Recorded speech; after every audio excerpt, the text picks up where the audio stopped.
नमस्कार, welcome back dear friends. आप 60 days mental fitness challenge के मिड पॉइंट के करीब पहुंच चुके हैं और अब आपका माइंड एक नई ताकत, नई पावर पकड़ने जा रहा है, इमोशनल एजिलिटी और इमोशनल इंटेलिजेंस की ताकत। दोस्तों, कभी सोचा है क्या आपने कि किसी दिन आप बहुत इंस्पायर्ड होते हैं और अगले दिन किसी छोटी बात पर ही टूट जाते हैं। कभी छोटी सी क्रिटिसिज्म दिल में चुभ जाती है तो कभी बड़ी बात भी हमें हिला नहीं पाती। क्या फ़र्क है? फ़र्क है इमोशनल स्ट्रेंथ का, फ़र्क है इमोशनल एजिलिटी का। अब सवाल है कि व्हाट इज इमोशनल एजिलिटी।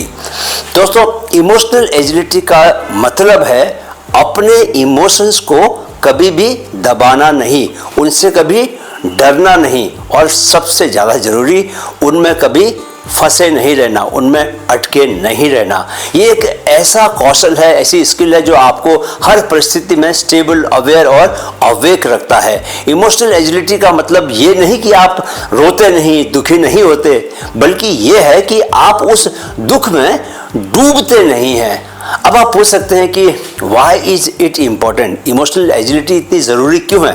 क्योंकि भाई, माइंड की फिटनेस सिर्फ तब नहीं दिखती जब सब ठीक चल रहा हो, बल्कि तब भी दिखती है जबकि सब गड़बड़ हो और आप फिर भी टिके रहो, एकदम टिके रहो। Emotional agility gives you resilience, वो ताकत जो गिरकर फिर से आपको उठाती है। ये आपके डिसीजन मेकिंग, आपकी रिलेशनशिप्स और इनर पीस, आंतरिक शांति की फाउंडेशन है। चलिए, अब हम 5 स्किल्स की बात करेंगे जो आपको इमोशनली स्ट्रॉन्ग बनाने के लिए बहुत ज़रूरी है।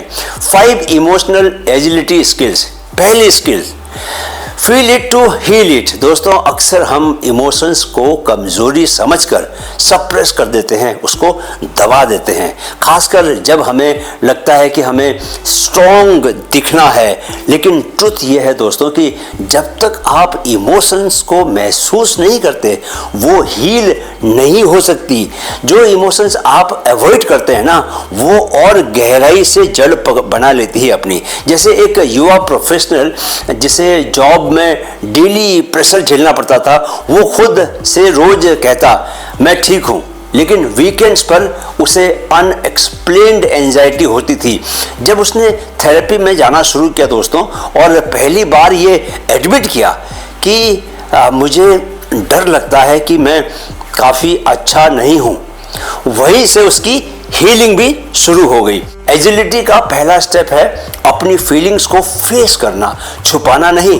जब आप खुद से ईमानदारी से कह पाते हैं, हाँ मुझे दुख है, हाँ मुझे जलन हो रही है, मैं इनसिक्योर हूँ, तभी रियल शिफ्ट शुरू हो जाता है, राइट। दूसरी स्किल, लेबल द इमोशंस। दोस्तों, इमोशंस के तहत बहुत सारी चीज़ें होती हैं, दुख, गुस्सा, डर, शर्म, गिल्ट। लेकिन अगर हम इन्हें पहचान ही ना पाएं तो हम इन्हें हैंडल कैसे करेंगे? सोचिए आप। साइंटिफिक स्टडीज बताती हैं कि जैसे ही हम किसी इमोशन को लेबल करते हैं, ठीक है, उसका नाम देते हैं, एमिगडाला, ब्रेन का जो इमोशनल सेंटर है, वो शांत हो जाता है और फ्रंटल कॉर्टेक्स एक्टिवेट हो जाता है, जो कि डिसीजन मेकिंग से जुड़ा होता है। जैसे एक लड़का हर बार इरिटेट हो जाता था और समझ नहीं पाता था कि क्यों वो इरिटेट हो रहा है। जब उसने अपने डेली मूड जर्नल में ध्यान से देखा तो उसने पाया कि उसे इनएडिक्वेट महसूस होता है जब दूसरे लोग ज़्यादा अटेंशन पाते हैं। यहाँ क्या इमोशनल निकल कर आया दोस्तों? इनएडिक्वेट फील करना। यह जान ले कि जब आप इमोशन को नाम देते हैं तो आप क्योस से क्लैरिटी की ओर बढ़ते हैं। दोस्तों, यह अवेयरनेस हीलिंग की शुरुआत है, राइट। तीसरी skill, do not react, respond. दोस्तों, रिएक्शन होता है इम्पल्सिव, ऑटोमेटिक, बिना सोचे, लेकिन रेस्पॉन्स होता है अवेयरनेस के साथ किया गया, थॉटफुल और इंटेंशनल।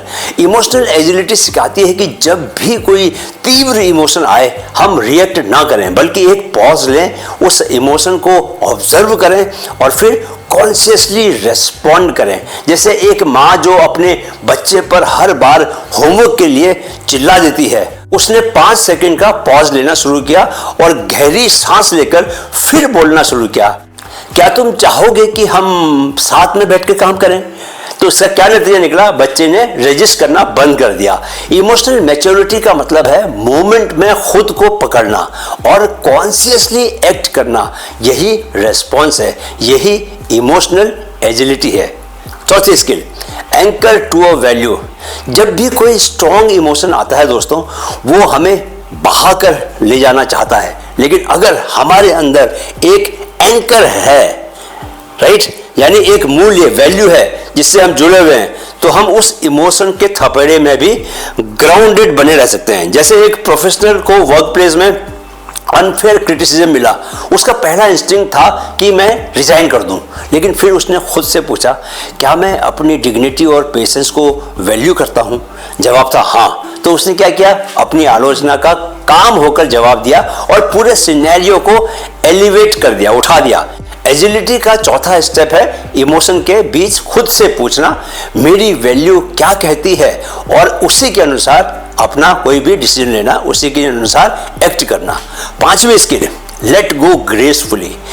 कई बार इमोशन सिर्फ एक पल का अनुभव नहीं होते दोस्तों, वो लकीरों की तरह हमारे मन पर छप जाते हैं। खासकर गिल्ट, शेम, रिग्रेट, ये सालों साल तक हमारे अंदर बने रहते हैं, जमे रहते हैं। इमोशनल एजिलिटी सिखाती है कि उन्हें ग्रेसफुली लेट गो करना भी एक स्किल है। जैसे एक लड़की जो 5 साल से एक रिश्ते, एक रिलेशनशिप को लेकर गिल्ट में जी रही थी, उसने एक दिन खुद को लिखा, मैंने जो किया उस वक्त उतनी ही समझ थी, अब मैं माफ करती हूँ खुद को। उस एक क्षण में उसका इमोशनल रीबर्थ हो गया, एक नया जन्म हो गया। जैसे लेटिंग गो का मतलब भूल जाना नहीं होता दोस्तों, बल्कि सीखना होता है, स्वीकार करना होता है, आगे बढ़ना होता है। इमोशनल एजिलिटी तभी पूरी होती है जब हम दिल पर रखी पुरानी गांठों को हल्का करना सीख ले, खोल दे उन्हें। तो दोस्तों अब हम इमोशनल एजिलिटी बनाने के लिए डेली प्रैक्टिस पर आते हैं, राइट? तैयार हैं आप लोग? Daily practices to build emotional agility. Emotion journal बहुत इंपॉर्टेंट है। हर दिन अपना मूड और ट्रिगर्स को आपको इस डायरी में लिखना है। पॉज प्रैक्टिस, जब भी कोई तीव्र इमोशन आए 10 सेकंड रुक जाओ, उसका अभ्यास करो। वैल्यू रिमाइंडर, हर सुबह एक वैल्यू लिखो जिससे आप जुड़ना चाहते हो, एक मूल्य लिखो जिससे आप जुड़े रहना चाहते हो। जैसे मैं शांत रहने और अपनी फ्रीडम को रोज याद करता हूं, क्योंकि ये मेरे लिए बहुत इंपॉर्टेंट है।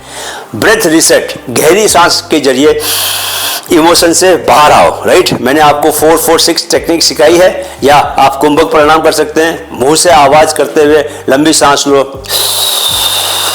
और 8 बार अपने दिल की धड़कनों को गिनो और मुंह से आवाज करते हुए सांस को छोड़ दो।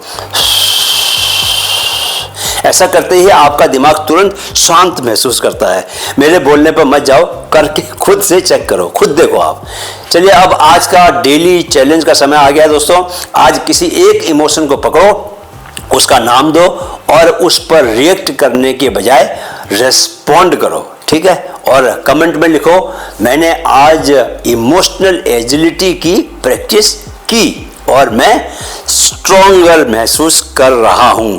तो दोस्तों आज आपने सीखा कि इमोशनल कंट्रोल का मतलब सप्रेस करना नहीं होता, दबाना नहीं होता, बल्कि समझ करके उसका सही जवाब देना होता है। इमोशन से डरना नहीं है, उन्हें चलाना है। यही है इमोशनल एजिलिटी। अब कल हम बात करेंगे इनर शिफ्ट की, उस इनर शिफ्ट की जो जिंदगी को एक नई दिशा देती है। डे 26 में हम सीखेंगे द पावर ऑफ डिटैचमेंट, अनासक्ति। ये मेरा ब्रह्मास्त्र है दोस्तों। कैसे चीजों को पकड़ने की आदत ही सफरिंग का कारण बनती है, दुख का कारण बनती है, और कैसे डिटैचमेंट से माइंड को शांति और पावर मिलती है।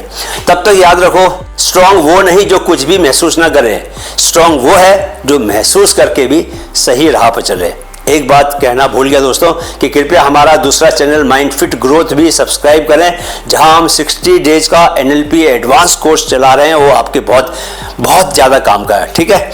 वीडियो देखने के लिए बहुत बहुत आभार। मेरे साथ दोहराएं, मन में है तो मुमकिन है, मन में है तो मुमकिन है। Keep learning, keep growing. जय हिंद।